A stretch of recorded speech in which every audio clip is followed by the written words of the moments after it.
Hello, welcome to Quantum coaching Lucknow. My name is Mohammad Qamar और मैं quantum coaching पर आपका एडुकेटर हूँ। याद करिए, हम लोगों ने जो नीट 2020 की मैकेनिक्स की सीरीज स्टार्ट की थी वो लेक्चर नंबर 7 तक कंप्लीट हो गया था। और याद करिए, हम लोगों ने vector analysis, motion in one dimension, projectile motion, circular और रोटेशनल मोशन, इन सब के क्वेश्चन लगवा दिए था। आज भी हम लोग आपके लिए रोटेशनल मोशन के कुछ इंपॉर्टेंट क्वेश्चंस आपको कराएंगे लेक्चर नंबर 8 में।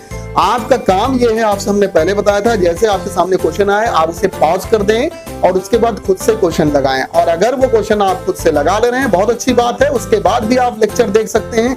और अगर नहीं लगा पाते हैं तो आप लेक्चर देखें, दोनों कंडीशन में आप देखें, जिससे आपको नई जानकारी पता चलेगी।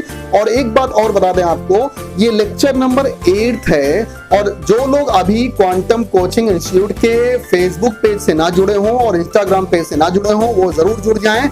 क्वांटम कोचिंग इंस्टीट्यूट के फेसबुक और इंस्टाग्राम पेज से आपको क्वांटम कोचिंग लखनऊ के यूट्यूब चैनल में मिल जाएगा। और वहां पर जो है आपको मिल जाएगा, और देखिएगा वहां पर जो पेज लिंक होगा उस पर आपको मिल जाएगा। ठीक है, तो चलिए लेक्चर नंबर 8 स्टार्ट करते हैं। इंपॉर्टेंट क्वेश्चंस की सीरीज हम लोग पढ़ते हैं। चलिए लेक्चर नंबर 8 का फर्स्ट क्वेश्चन पढ़ते हैं। और क्या है देखिए, a thin wire of length capital L and uniform linear mass density rho is bent into a circular loop with center O. The moment of inertia of the loop about the axis x dash. आपको moment of inertia निकालनी है axis x dash के cross, और wire length जिसको आपने एक circular loop में बदल दिया है, और इसका सेंटर क्या है, O है। यहाँ पर 4 ऑप्शन दिए हुए हैं, पहले आप खुद से लगाइए, खुद से लगा कर देखिए। और अगर आपका लग जाए तो अच्छी बात है, ना लगे तो भी आप देखिए, और लग जाए तब भी आप वीडियो देखिए। ठीक है, चलिए हम लोग इसको सॉल्व कराते हैं। ठीक है, तो देखिए यहाँ पर सॉल्व करते हैं। देखिए यहाँ पर लेंथ एल के वायर को सर्कुलर लूप में बदल दिया गया है। तो आपको निकालना है moment of inertia about X dash के क्रॉस, मोमेंट ऑफ इनर्शिया निकालना है। सबसे पहले देखिए, according to theorem of parallel axis, आप लोग जानते हैं moment of inertia unknown axis का निकालना होता है। तो आप देखिए होता है क्या है, आई जो नॉन एक्सिस का होता है और प्लस क्या होता है, mr स्क्वायर होता है। तो एक तरह से यहाँ पर ये सर्कुलर लूप बनाया गया, मतलब रिंग बनाया गया है। रिंग का जो मोमेंट ऑफ इनर्शिया होगा सेंटर के क्रॉस IC जो होगा, वो आपको पता है रिंग का IC mr स्क्वायर होता है। लेकिन आप देखिएगा यहाँ पर, तो यहाँ पर देखिए सबसे पहले आपको सेंटर के क्रॉस नहीं, आई डायमीटर निकालना है। तो आई डायमीटर निकालना है, IX जो यहाँ पर निकालना है। तो आई डायमीटर जो इस लाइन के क्रॉस होगा, तो आई डायमीटर आपको पता होता है कि according to theorem of perpendicular axis जो होगा, IZ equal to IX plus IY होता है। और IX और IY क्या होगा, आपस में इक्वल होगा। और IZ जो होता है IC रिंग के लिए mr स्क्वायर होता है। तो IX और IY, इसका मतलब आई डायमीटर क्या हो जाएगा, हाफ mr स्क्वायर हो जाएगा। तो बहुत आसानी से, और इसको रोटेशनल डायनेमिक्स में आप समझ सकते हैं। और देखिए आपको ये पता, तो आई डायमीटर आपको निकालना होता है। तो आपको ये पता होता है कि IZ इक्वल टू क्या होता है, IX और प्लस IY। और ये थ्योरम ऑफ बताएगा परपेंडिकुलर एक्सिस से होता है। IX और IY आई डायमीटर को दिखाता है, और IZ जो होता है सेंटर के क्रॉस होता है। और रिंग के लिए IZ जो होता है mr स्क्वायर होता है। और यहाँ पर IX और IY दोनों आपस में इक्वल होंगे, तो यहाँ 2IX लिख सकते हैं। तो IX क्या हो गया, हाफ mr स्क्वायर हो गया। इस तरह निकाल दिया, तो हाफ mr स्क्वायर हो गया। अब जरा चेक करिए, थ्योरम ऑफ पैरेलल एक्सिस से आपको IX डैश के क्रॉस निकालना है। तो ये क्या होगा, IX मतलब आई डायमीटर होगा, जो इसका ये नॉन एक्सिस होगा, यानी बताइएगा डायमीटर के क्रॉस होगा। और प्लस mr स्क्वायर रखते हैं, क्योंकि आई अननोन जो निकालते हैं, आप बताइए क्या रखते हैं यहाँ पर, आप आई नॉन एक्सिस रखते हैं प्लस mr स्क्वायर। तो IX जो है आपका डायमीटर के क्रॉस हाफ mr स्क्वायर, और यहाँ पर mr स्क्वायर क्या आ गया आपका 3/2 mr स्क्वायर आ गया।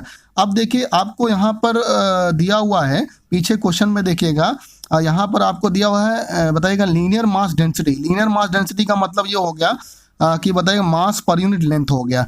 तो रो आपको दिया हुआ मास पर यूनिट लेंथ हो गया, यानी लीनियर मास डेंसिटी हो गया यहाँ पर। तो लीनियर मास डेंसिटी यहाँ पर दिया हुआ है। और देखिएगा आपने वायर जिसकी लेंथ L थी, इसको आपने सर्कुलर रिंग में बदला है, सर्कुलर लूप में बदला है। तो 2πr, इसका मतलब सरकमफ्रेंस इक्वल टू जो L हो जाएगा 2πr के हो जाएगा। और R क्या निकल गया यहाँ पर, L डिवाइड बाई 2π हो गया।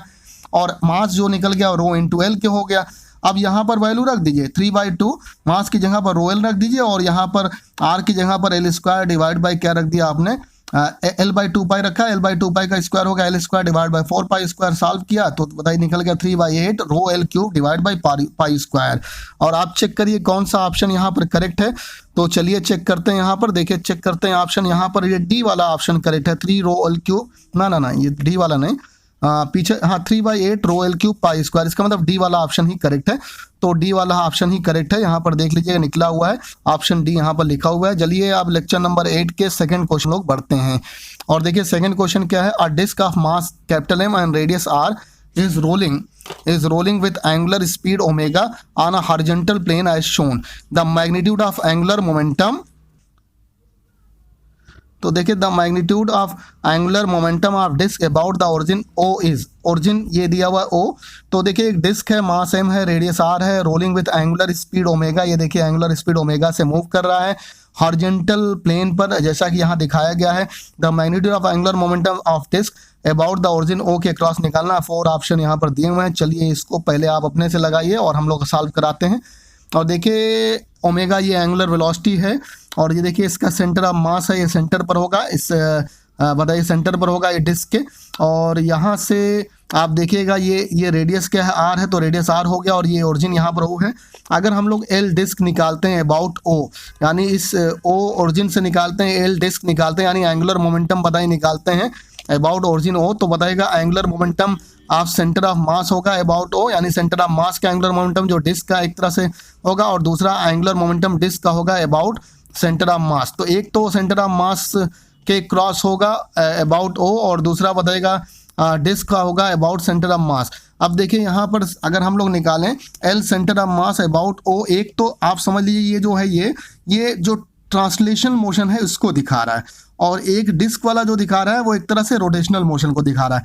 तो L centre of mass about ये ट्रांसलेशन मोशन को जो होगा एल इक्वल टू आप जानते हैं एम वी, और यहाँ पर परपेंडिकुलर डिस्टेंस क्या है आर के है, तो परपेंडिकुलर डिस्टेंस क्या हो गया, यहाँ पर आर रख दिया और मास इनटू वेलोसिटी हो ही गया। एल डिस्क आपका जो है रोटेशनल की वजह से वो जानते हैं आप half M R omega square होगा, तो half M R omega square रख दिया। Half I omega square, I omega होता है भाई आप जानते हैं एल इक्वल टू क्या होता है, यहाँ पर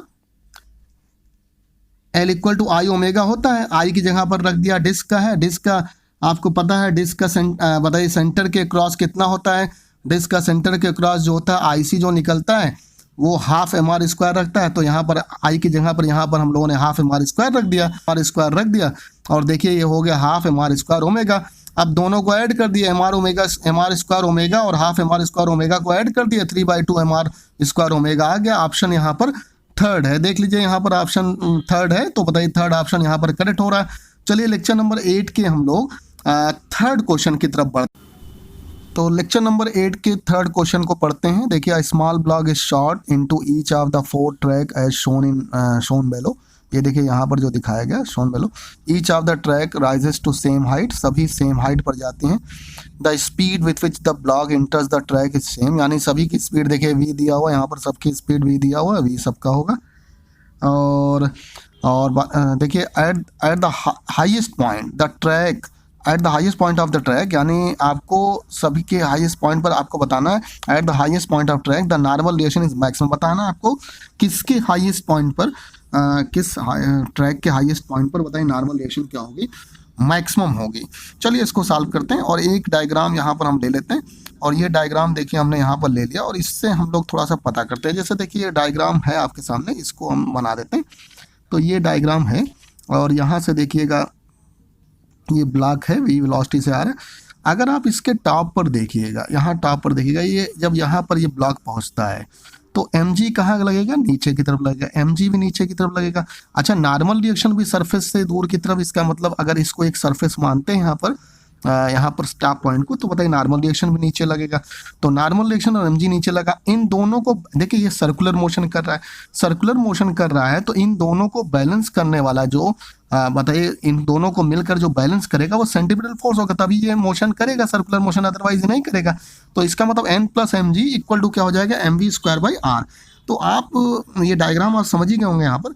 तो n + mg अगर बताइएगा mv²/r हो गया, इसका मतलब जो नॉर्मल रिएक्शन या इसको सिंपली r भी रखते हैं, तो ये देख लीजिए यहाँ पर क्या आ गया, आपका यहाँ पर देखिएगा क्या आ गया, एन या आर इसी को कहते हैं, ये आ गया M V square by R minus M G आ गया, क्योंकि आपने खुद देखा था एन प्लस एम जी का जो सम था M V square by R के था। तो अब यहाँ से देखिएगा जितना कम बताइएगा रेडियस होगा नॉर्मल रिएक्शन उतना ही ज़्यादा होगा, क्योंकि अगर रेडियस कम होगा तो ये पूरी ओवरऑल वैल्यू क्या होगी, ज़्यादा होगी। तो ज़्यादा होगी, जैसे मान लीजिए आपकी वैल्यू ज़्यादा हुई तो एम जी तो वही सेम रहेगा, माइनस करेंगे तो नॉर्मल रिएक्शन भी ज़्यादा होगा। इसका मतलब एन का कैसा रिलेशन है, आर से इन्वर्स। इसका मतलब आर अगर कम होगा तो एन क्या होगा, ज़्यादा होगा। अब ये चारों ऑप्शन में से आप चेक करिएगा, आप डायग्राम के बेसिस पर चेक करिएगा तो देखिए यहाँ पर आर की वैल्यू ज़्यादा है, यहाँ पर भी ज़्यादा है, यहाँ पर भी ज़्यादा इन कंपेयर टू किसके, फर्स्ट के। फर्स्ट में सबसे कम है, छोटी से सर्कुलर लूप है, इसका मतलब सबसे कम आर इसी का है। तो इसका मतलब कौन सा ऑप्शन करेक्ट होगा आपका, ए नंबर ऑप्शन यहाँ पर करेक्ट हो रहा है। तो यहाँ पर देखिए आपका ए नंबर ऑप्शन यहाँ पर करेक्ट हो रहा है। चलिए लेक्चर नंबर 8 के लास्ट क्वेश्चन यानी कि हम लोग 4th नंबर क्वेश्चन की तरफ बढ़ते हैं। और देखिए, a car is moving in a circular horizontal track of radius 10 metre with a constant speed of 10 metre per second. A plumb bob is suspended from the roof of the car by a light rigid rod of length 1 metre. The angle made by the rod with track. ये देखिए आपको बताना है। और car move कर रही है, option यहाँ 4 दिए, पहले खुद से लगाइए फिर हम आप लोग को यहाँ बताते हैं। देखिए ये कार है और कार में ये प्लम बॉम, तो देखिए यहाँ पर ये बताइए बॉब यहाँ पर ये हैंग कर रहा था, लेकिन जब बताइए कार आगे की तरफ जाएगी तो इस पर ये सीटो फोर्स लगेगा पीछे की तरफ, तो ये बॉब कहाँ हो जाएगा, पीछे की तरफ हो जाएगा, किसी थ्रेड से यहाँ पर हैंग कर रहा था। और अगर इसका डायग्राम अलग से बनाते, ये एंगल देखिए थीटा यहाँ पर ले लिया, तो अगर ये थीटा है तो ये भी एंगल क्या होगा, थीटा होगा, अल्टरनेट एंगल होगा एक तरह से। और एम जी कहाँ की तरफ लगेगा, नीचे की तरफ लगेगा। और स्यूडो फोर्स देखिए एम है, इधर स्यूडो फोर्स लग रहा है, स्यूडो फोर्स लगेगा। इसका कॉन्सेप्ट आप लोग जानते होंगे। टेंशन टी जो होता है always away from the block होता है टुवर्ड्स पॉइंट ऑफ सस्पेंशन होता है। टेंशन टी थ्रेड में लगा, आपका टी लगा, और ये देखिए थीटा से लगा कंपोनेंट टी कॉस थीटा, और ये क्या हो गया, टी साइन थीटा हो गया। यहाँ से दिखाई पड़ रहा है T cos theta M G के हो गया, बैलेंस कर रहा है, T sine theta pseudo force के इक्वल हो गया। और तो इसका मतलब यहाँ से अगर डिवाइड कर दिया तो tan थीटा ए बाई जी हो गया। ए आप जानते हैं सेंटीमीटर एक्सीलरेशन जो होता है वी स्क्वायर बाई आर के होता है। v की वैल्यू 10 मीटर पर सेकंड दी हुई है, 10 इंटू 10 रख दिया, r की वैल्यू 10 मीटर दिया हुआ यहाँ रख दिया, और g की वैल्यू 10 है, यहाँ पर सॉल्व करेंगे तो 1 आ गया। तो इस तरह से थीटा कितना आ गया, 45 डिग्री आ गया। तो कौन सा ऑप्शन यहाँ पर देख लेते हैं, यहाँ पर सी नंबर ऑप्शन सही होगा। कौन सा ऑप्शन सही होगा, सी। इस तरह से आज के लेक्चर में हम लोगों ने टोटल 4 क्वेश्चन किए, सारे के सारे इंपॉर्टेंट क्वेश्चन थे, बहुत इंपॉर्टेंट। रोटेशनल डायनामिक्स वैसे भी बहुत इंपॉर्टेंट है, तो इसके क्वेश्चन हैं। अब आगे कोशिश हम लोग करेंगे, इसके आगे यूनिवर्सल ग्रेविटेशन और सैटेलाइट एंड प्लेनेटरी मोशन के क्वेश्चन कराएंगे, फिर आगे हम लोग force, friction, work for energy के क्वेश्चन कराएंगे। धीरे धीरे देखिए पूरी मैकेनिक्स को हम लोग कंप्लीट करने की तरफ बढ़ रहे हैं। तो आप लोग खूब जमकर पढ़िए, खूब मेहनत करिए, किसी तरह की लापरवाही ना करिए। Thank you very much.